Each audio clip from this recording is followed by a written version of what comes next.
مساء الخير مستمعي متابعي إذاعة بوير اف ام. أهلا بكم في حلقة جديدة من برنامج خاص حول الانتشار الكثيف لفيروس كورونا كوفيد 19 في مناطق شمال وشرق سوريا.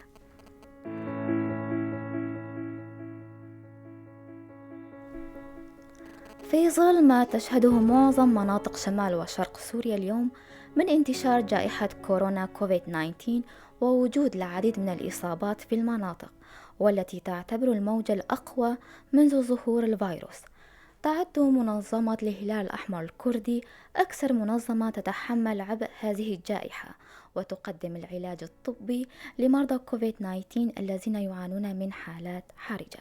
وقامت المنظمة شأنها شأن جميع الأطر والمنظمات والمؤسسات المعنية بجملة من الإجراءات والتدابير الوقائية لمواجهة هذا الوباء العالمي في ظل تزايد أعداد المصابين بفيروس كورونا.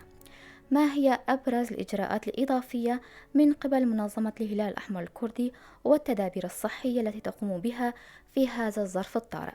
للحديث أكثر عن عمل منظمة الهلال الأحمر الكردي معنا عبر الهاتف المنسق الطبي في الهلال الأحمر الكردي دلقاش عيسى.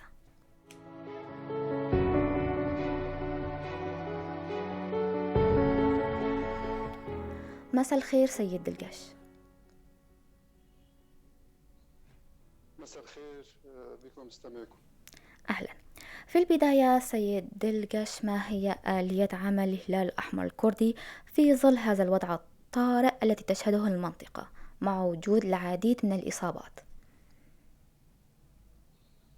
نحن حاليا نعمل على عدة خطوط توعية ومشافي كوفيد التي تستقبل المرضى المصابين بكوفيد الذين يحتاجون إلى المشافي. نعم. وكذلك غرفة العمليات التي تقوم بالتنسيق لأجل أخذ المسحات ونقل المرضى الذين يحتاجون إلى مراكز كوفيد. نعم. هاي بالنسبة لآلية العمل، شو هي إجراءاتكم نعم. بالنسبة لانتشار الموجة الثالثة في المنطقة؟ هي الإجراءات منذ انتشار كوفيد 19 عالميا بربيع 2020 دخل عدد حالات إلى شمال شرق سوريا. نعم. عملنا على عدد حالات. أول بند يعني هي الوقاية، بنود الذي طرحتها منظمة الصحة العالمية للوقاية من هذا المرض. عدد بنود أهمها الوقاية من العدوى. قمنا بنشر بروشورات لآلية الوقاية في غسل اليدين ووضع الكمامة وآلية التصرف والتباعد المكاني. هذه الإجراءات استمر عليها حتى الآن. في الموجة الأولى الكبيرة التي ضربت شمال شرق سوريا في صيف 2020 نعم. استمرت حتى نهاية العام. الموجة الثانية شديدة الآن في منتصف شهر آذار ظهرت بفيروس كوفيد 19 المحدث الذي دخل إلى الشرق الأوسط، دخل إلى شمال شرق سوريا أيضا.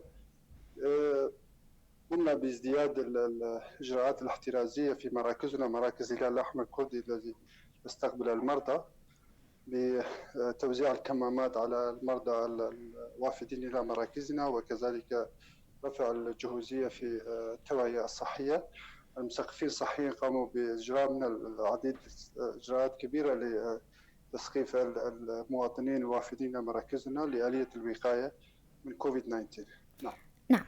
أنشأتم مؤخرا غرفة عمليات كوفيد 19 وخصصتم لها أرقام ساخنة للتواصل.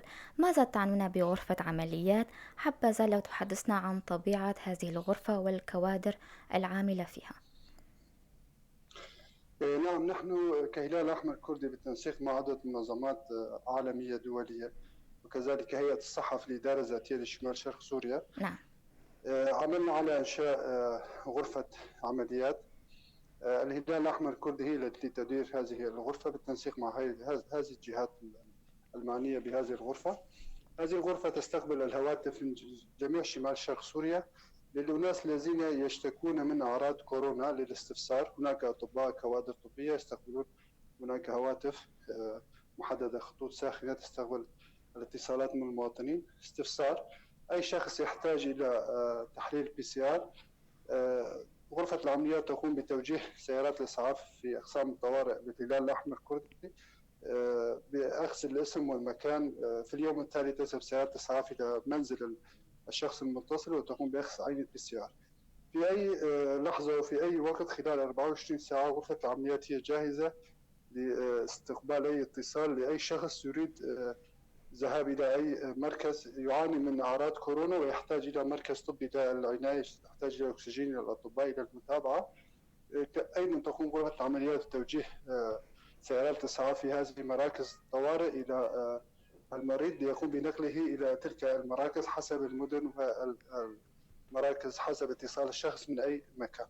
نعم. نعم، كذلك تقوم هذه غرفة العمليات بالتنسيق لأجل جميع حالات الطوارئ فيما يخص غير كورونا أيضا في المخيمات الموجودة، نقل حالات في أي حالة مرضية أو إسعافية أو أي مريض يحتاج في مخيم أو في أي مدينة في أي مكان يقوم بنقله إلى المشافي وتأمين الأطباء وكذلك توجيه الحالة إلى المشفى المناسب والمكان المناسب. نعم.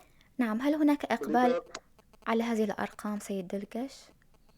نعم، هناك تنسيق كبير، والمواطنين أصبح لديهم عدد كبير منهم أصبحت لديهم تلك الأرقام عن طريق وسائل التواصل الاجتماعي وموقع الهلال الأحمر الكردي والإذاعات التلفزيونية والإذاعية التي تقوم بنشر هذه الأرقام. ما لم يذكره أيضا هذه غرفة العمليات أيضا تقوم بإبلاغ هناك غرفة لاستقبال الاتصالات وسميها استقبال وغرفة الصادر التي تصدر منها الاتصالات من الهلال الأحمر الكردي. هذه الغرفة فيها كوادر خاصة تقوم أيضا بمتابعة مرضى كوفيد، جميع الحالات التي تذكر يقوم بمتابعتهم لحين الشفاء أو أي حالة أخرى، وفي حال ظهرت النتيجة في اليوم التالي يقوم الاتصال بالشخص هل هو سلبي أو إيجابي ومتابعة حالته. في حال إذا كان سلبيا يخبرونه بنتيجته السلبية ويجب نعم. أن يحترز أيضا، وفي حال إذا تطورت الأعراض يجب أن يتصلوا أيضا للاستفسار.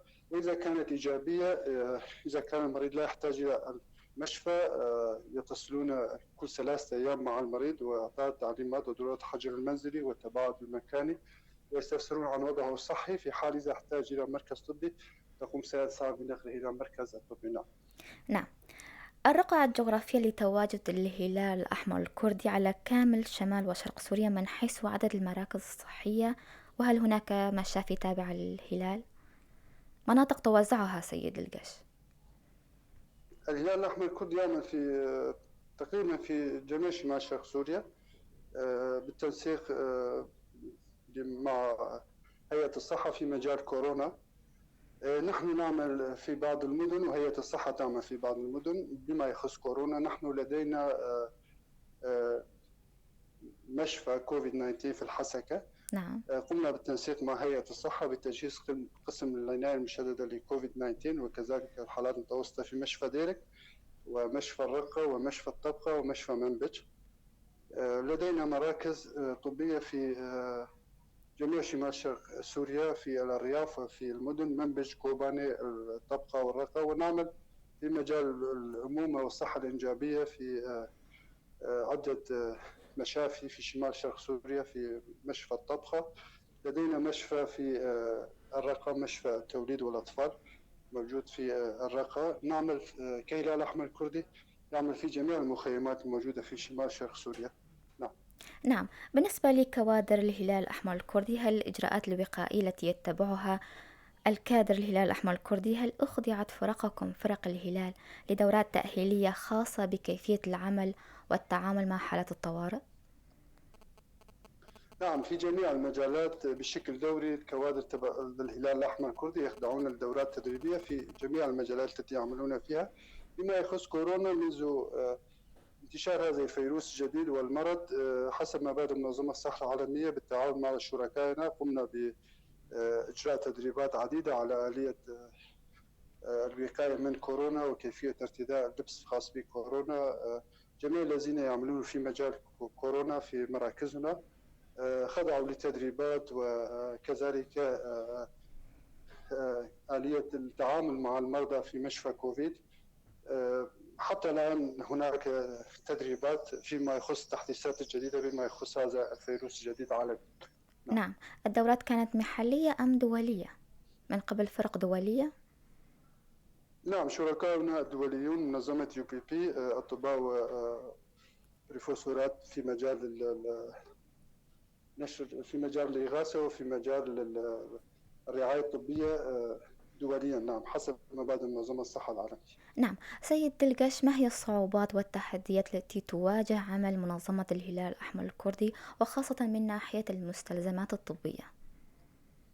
نعم، هي أكثر صعوبة كانت تأمين المستلزمات الطبية فيما يخص كورونا، وكذلك في المجالات الأخرى أيضا تأمين المستلزمات الطبية. وقرار أمم متحدة الذي صدر في 1/1/2020 بما يخص إغلاق معبر الكوجر كان الصعوبة الأكبر. بصراحة مكتب منظمة الصحة العالمية الإقليمي الموجود في مصر وفي أردن نعم. كان له تعاون كبير عن طريق المنظمات الدولية مع الهلال الأحمر الكردي. هذه المساعدات كانت تأتي عن طريق معبر الكوجر. كان هناك دعم عن طريق هذه المنظمات في عدة مجالات، في عدة مشافي بما يخص الصحة الإنجابية والطفل السليم. كنا نقدم دعم ل5 مشافي تعاون مع هيئة الصحة في هذه المجالات.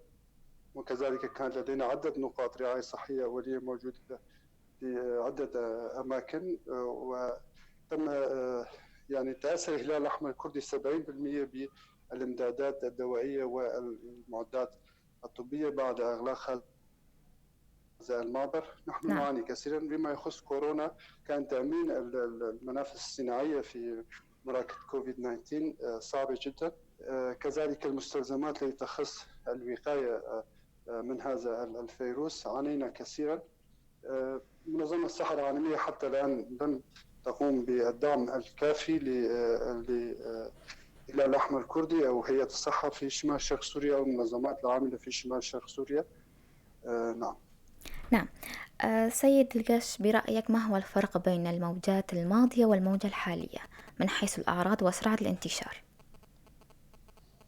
نعم، الموجة الأولى الشديدة التي ضربت شمال شرق سوريا، يعني عالميا هذه الموجة الثالثة، ولكن في شمال شرق سوريا هي تعتبر الموجة الثانية الشديدة. الموجة الأولى الشديدة الفيروس كان يعني ينتشر وليس بهذا الانتشار، وعدد الوفيات كان أقل. ما لاحظناه في الموجة الشديدة الثانية في شمال شرق سوريا، الفيروس ينتشر بشكل أكبر وعدد الإصابات أكبر. والأعمار بالنسبة للأعمار الذين نقوم باستقبالهم في مراكزنا والذين يقومون بطلب المسحات أعمار صغيرة، وبعض الأعمار بعمر 25 و نعم. 23 لديهم أمراض أخرى قد توفوا من هذا المرض. ويعني ينتشر فيروس بشكل أكبر. نعم. نعم. سيد دلقش، رح ناخذ فاصل ونرجع.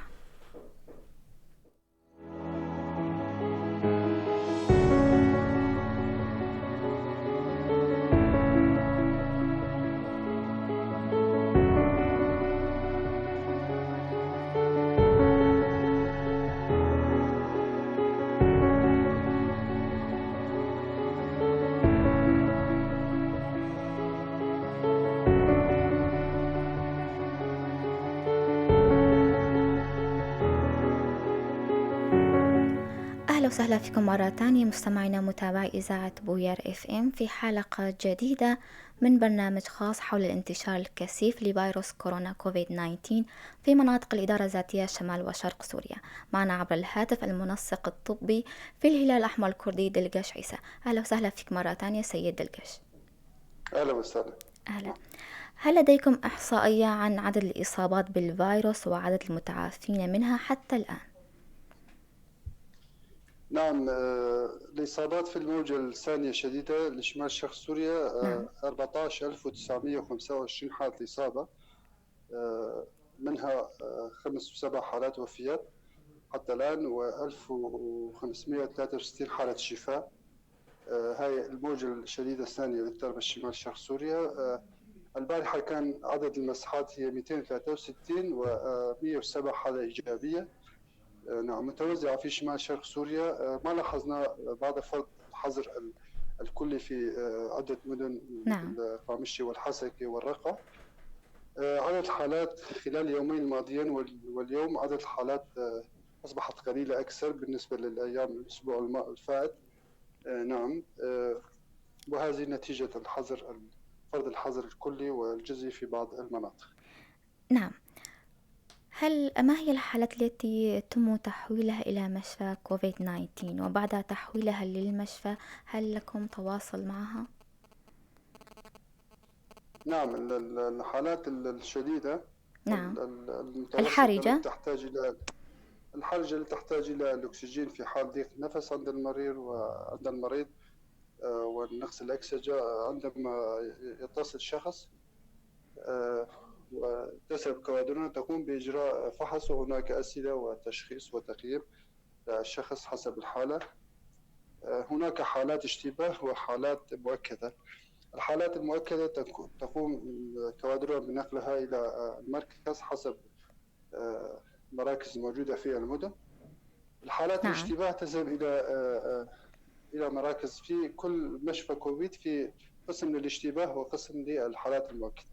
القسم الاشتباه الشخص إذا تظهر عليه أعراض كوفيد ويعاني من ضيق نفس يتوجه التشخيص نحو إصابته بكورونا، ولم تجد له تحليل PCR بعد. يقوم الكادر بوضعه في قسم الاشتباه والعناية بالمريض لحين ظهور النتيجة. في حال كان إذا المريض هو إيجابي يتم وضعه في قسم الإيجابي، فإذا كان المريض سلبي يتم التوجه نحو تشخيص آخر ويجب أن يعالج في مشفى آخر غير مشفى كوفيد 19. نعم.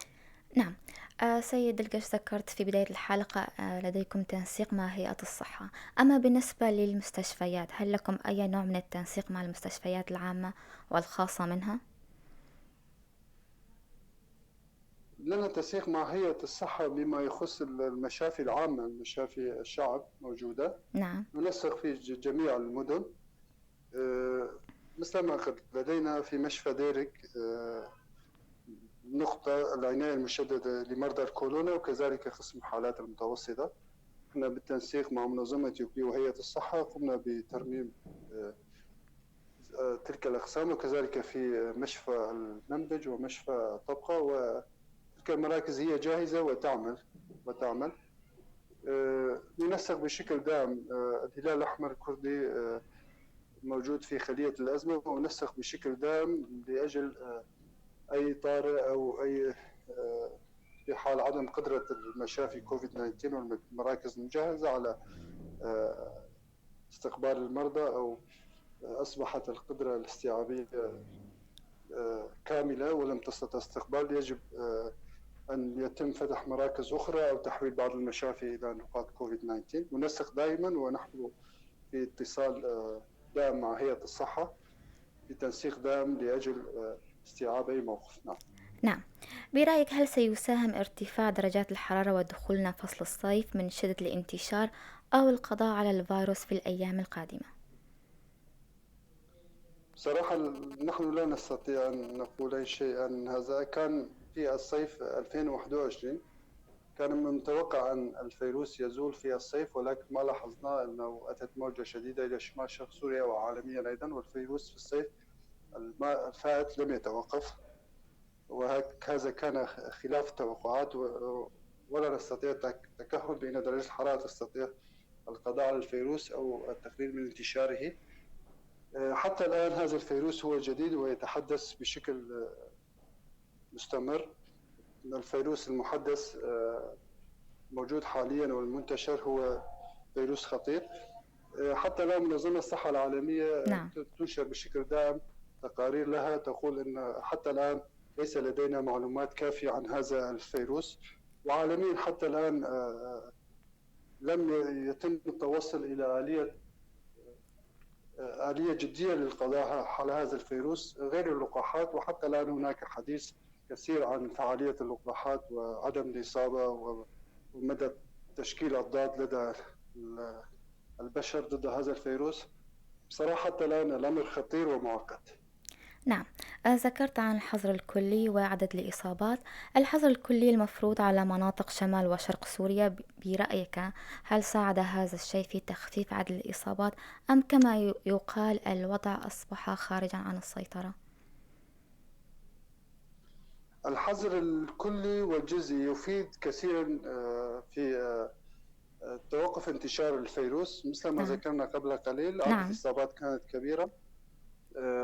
نتيجة فرض الحظر الكلي عدد الإصابات المخطط البياني نزل، عدد الإصابات قلت، خاصة في قامشلي خلال الخمس أيام 6 أيام الماضية كان عدد الإصابات ما يقارب 89 و85 و75.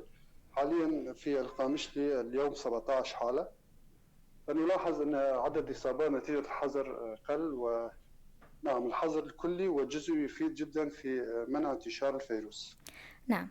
سيد القاش، ما هي النصائح والتوجيهات التي تقترحها للناس في هذه الفترة الصعبة؟ نعم،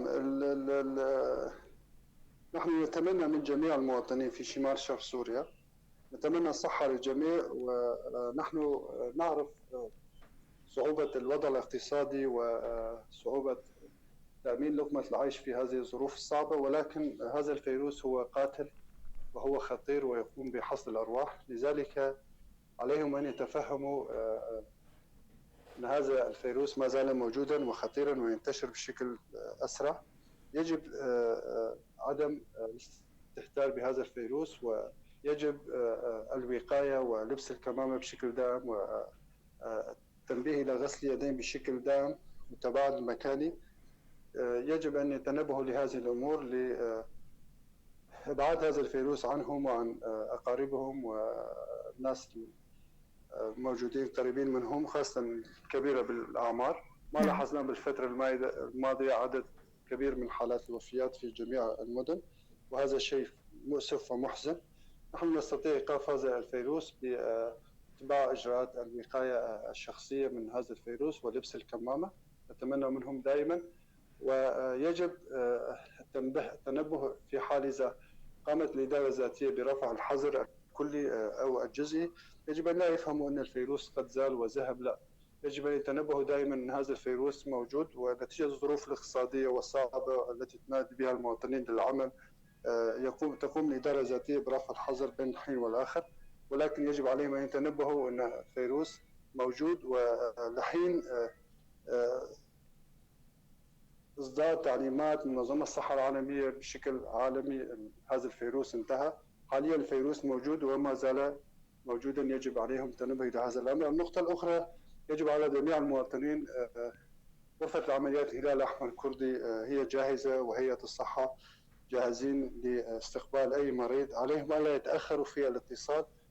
نحن نعاني كثيرا، المواطنين لا يتصلون. في حال الاتصال يكون قد المريض وصل إلى حالة ميؤوسة منها، وتكون فرص العلاج لهذا الشخص قليلة جدا، لأنه قد وصل إلى مراحل خطيرة. في حال الاتصال المبكر تكون فرص العلاج هي كبيرة بالنسبة للمريض. نتمنى من أي شخص تظهر عليه أعراض كوفيد 19 نعم. أن يتصل مع الهلال الأحمر الكردي ويأخذ تعليمات. في حال إذا احتاج لمركز نقوم بنقله، وفي حال إذا لم يحتاج نقوم بإعطاء التعليمات. ويجب أن يتنبه إلى الحجر والعزل المنزلي لكي لا يصيب عدد أكثر من حواليه. نعم. نعم، شكرا لك سيد القاش عيسى. شكرا لكم ولي مستمعكم. أهلا وسهلا. وصلنا لنهاية حلقتنا الخاصة حول الانتشار الكثيف من انتشار فيروس كورونا كوفيد 19 في مناطق الإدارة الذاتية شمال وشرق سوريا. أشكر ضيفي عبر الهاتف المنسق الطبي في الهلال الأحمر الكردي دلقاش عيسى، وكل الشكر لكم مستمعينا على حسن الإصغاء. موعدنا في الأسبوع القادم، إلى اللقاء.